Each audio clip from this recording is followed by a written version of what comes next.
Kali ini kita akan bicara tentang keyakinan, penyerahan diri, dan bagaimana iman menghadirkan cinta. Dari sudut pandang Nadira Risma dalam segmen baru podcast Suara Puan. Selamat mendengarkan. Suara mereka.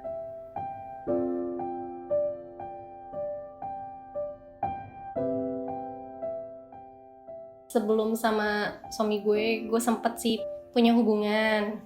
Cuma sebenarnya hubungan masa lalu gue tuh gue kayak udah nggak mau terlalu diinget-inget juga. Bukan berarti pahit, cuman menurut gue ternyata buang-buang waktu gitu kan. Tapi kalau dibilang punya, gue punya sempet beberapa kali sebelum sama yang sekarang gitu. Kan gue punya dokter gigi. Gue sering berobat ke dia, terus dia juga tahu kan dulu mantan gue tuh kan.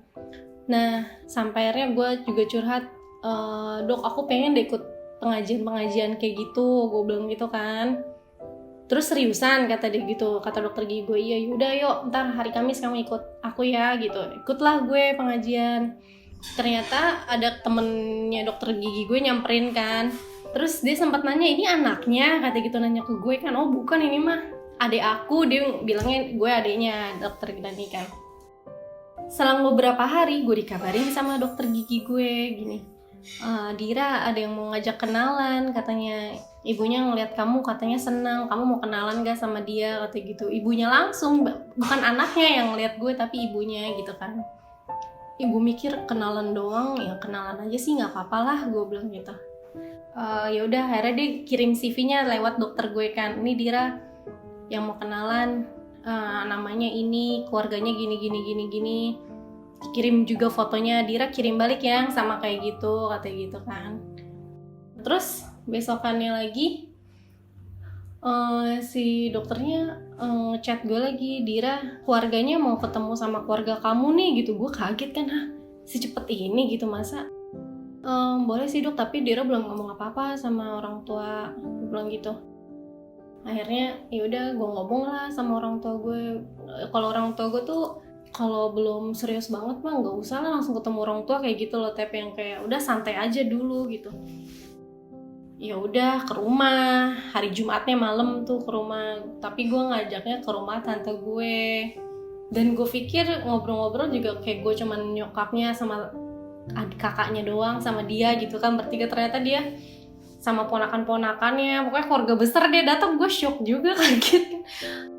Untungnya gue juga keluarga besar kan, cuma dia kayak serius banget, tapi gue nggak mau nganggep serius gitu kan.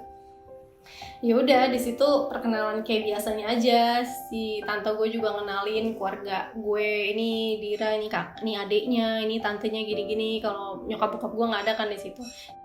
Dia juga ngenalin ini keluarga kita dari mana gitu-gitu kan.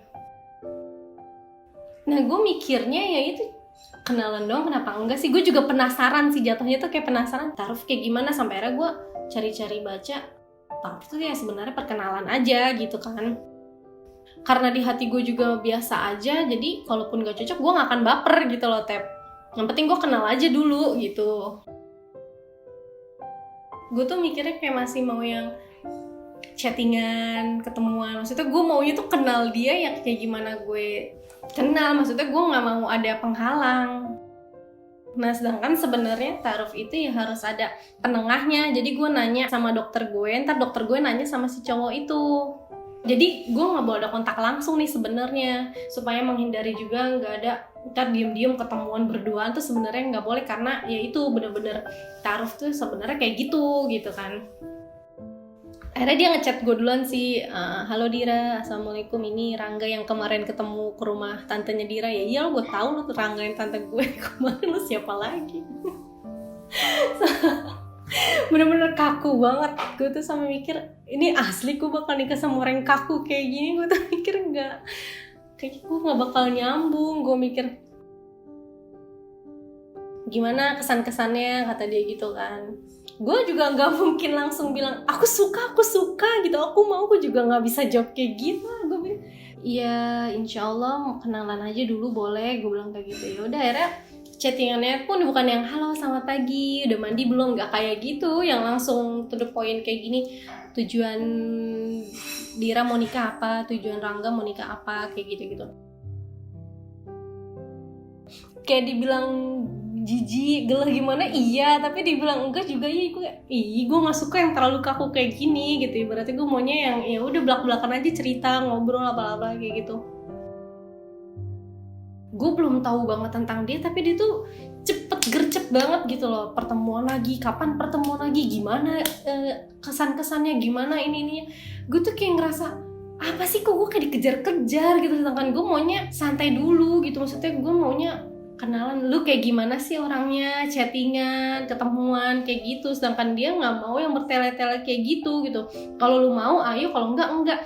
Gue aja belum bersih banget gitu kan hati gue nya, gue juga gak mau juga yang asal pilih, masanya buat seumur hidup. Cuman ya dari situlah gue juga mikirnya kalau di jodoh gue juga paling gue dimudahin gitu, insya Allah gue bakal dilancarin. Kalau emang bukan jodoh gue yaudah pasti juga dia akan menjauh dari gue mikir gitu kan. Dia datanglah ke rumah gue. Di rumah gue juga lagi ada nyokap gue sama om gue, bokap gue lagi kemana gitu. Ditanyalah sama nyokap gue, ada apa kesini, artinya gitu kan. Iya, Rangga kesini mau nanya untuk kelanjutannya gimana. Emang kelanjutannya apa lagi setelah ini, katanya gitu kan. Di abis ini tahap selanjutnya itu mau lamaran gitu, Rangga mau ngelamar Dira kayak gitu. Ditanya ke gue, Dira gimana, Dira siap gak, katanya gitu. Gue bilang ya insya Allah Dira siap buat dilamar, gue bilang gitu. Langsung ke kamar, kenapa gue nangis gitu antara ragu tapi gue yakin, tapi gue nggak mau juga jawab enggak, gue maunya jawab iya gitu, tapi gue kayak masih yang gue bener kan, gue jawab iya gitu, takut sama hal keburukannya. Tapi akhirnya gue kuatin lagi diri gue, percaya aja udah sama Allah gitu, kalau lo udah mudahin insya Allah dia pasti yang terbaik buat gue gitu. Kalaupun ternyata nanti dia kenapa-napa ya udahlah, itu cobaan lah buat gue mikirnya juga gitu sama. Jadi ya udah gue nangis. Tapi prosesnya itu gue 3 kali ketemuan sebelum gue dilamar. Gue pertama kali kenalan itu bulan Februari, pertemuan gue 3 bulan, lamaran itu gue bulan April.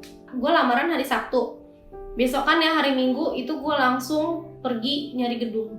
Gue nyari gedung kemana, alhamdulillah dapet tuh yang di Pancak Silat itu kan Taman Mini, dan alhamdulillah tanggalnya juga ada kosong tanggal segitu gitu. Bedanya pacaran sama ta'aruf tuh beda banget sih Teh. Kalau pacaran itu kayak lu cuman berharapnya cuman sama pasangan, cuman saat lu ta'aruf lu kayak berarti kayak lu beli barang yang lu nggak tahu isinya apa, tapi lu cuma berharap sama Allah aja udah. Lu juga nggak yang buta gitu, lu tahu kotaknya, lu raba-raba suaranya, nyaringnya bagus nih, kayaknya beneran isinya bakal bagus gitu. Lu tuh pun cari tahu nih barang belinya dari mana gitu kan. Ternyata barangnya selalu ditaruh di atas rak gitu, nggak pernah tersentuh orang atau kayak gimana. Jadi gue bener-bener yang kayak yakinnya kalau gue bakal dikasih yang terbaik, serahin banget sama Allah gitu. Setelah gue nikah, ternyata ya dia kocaknya sama kayak gue, asiknya sama kayak gue, suka jalan-jalan juga, dan yang paling penting itu nggak pemarah. Gue seneng banget. Orangnya penyayang banget tuh, Masya Allah. Dia bener-bener gue tuh kayak semua doa tuh kejawab gitu loh. Ya Allah, alhamdulillah, bener-bener bersyukur gue sama dia, bener-bener bersyukur banget gitu. Dan gue mikirnya gini, kalaupun ternyata nanti ada hal keburukan, gue juga ngaca, emang sikap gue baik gitu, bahkan dia jauh lebih baik dari gue gitu. Jadi kalau gue misalkan mau marah, nggak terima karena sikap, karena sifat dia, kayaknya gue justru yang harus yang diperbaiki tuh gue gitu. Kalau emang kita mau niat nikah, nah karena nikah itu kan ibadah, jadi semuanya ya disangkut pautin ya sama Allah gitu. Cari pasangan itu nggak asal. Bukan berarti ta'aruf itu asal ketemu iya udah mau, enggak gitu, enggak sama sekali. Tapi kita juga harus tahu bobot bebetnya. Kita perbaiki diri. Maksudnya lo menikah tapi lo nggak mencoba untuk menjadi pasangan yang baik. Siapin diri, yaitu dia gue bilang tadi, mempersiapkan, memantaskan diri itu ya, menyiapkan diri gitu. Siapin mental, ketemu keluarga baru, karena kita itu justru akan lebih sulit menerima keluarga pasangan dibanding pasangan kita sendiri. Semuanya berjalan bersamaan gitu. Pertama lu berdoa, lu bener-bener memohon sama Allah, lu minta tengah malam, kapanpun, lu minta pasangan yang baik yang bisa bahagiain dunia akhirat. Pokoknya lu bergantungnya cuma sama Allah. Kalau lu bergantung sama orang itu bener sakit hati. Lu mau punya pasangan ini itu, tapi lu nggak minta sama yang maha pengatur, yang maha pengasih gitu. Gue mau bilang terima kasih udah mau memilih gue, udah mau terima gue apa adanya. Yang galau itu kan bukan gue doang, dia juga pasti galau kan, bener gak ya gue bisa jadi pasangan yang baik buat dia. Tapi dia begitu percaya sama Allah, dia mau nikahin gue gitu kan. Terima kasih udah mau terus bekerja sama dalam ngurus anak, ngurus rumah. Terima kasih udah selalu lembut sama aku, selalu sayangin aku.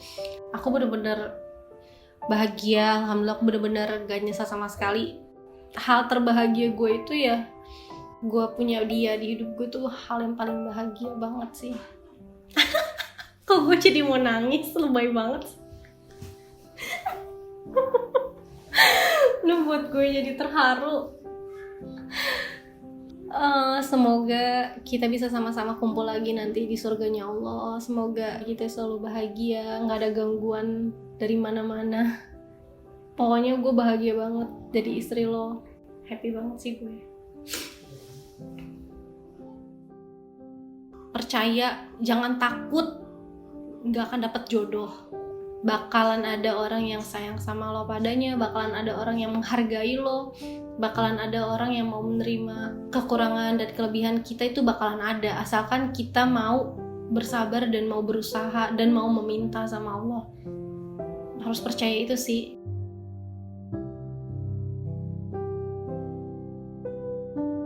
Tuhan, Kau memelihara ingin dan anganku yang paling jauh dan tersembunyi.